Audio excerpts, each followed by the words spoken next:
Singapore ప్రాంతాల్లో corona విజృంభించిందట. వేలకు వేల మంది హాస్పిటల్స్లో జాయిన్ అయి ఉన్నారట. మన భారతదేశంలో కూడా ఏదో జరగబోతా ఉందట. అంచేత 2-3 నెలలకు సరిపడా ఆహార ధాన్యాలు,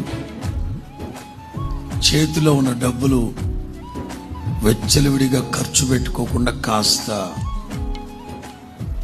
పొదుపు అనే అదుపులో ఉండమని చెప్తుంది సెంట్రల్ గవర్నమెంట్. మనం ప్రార్థన చేస్తున్నాం కనుక ప్రతికూలమైన ప్రతి పరిస్థితి యేసు నామములో ప్రభు అనుకూలపరచును గాక.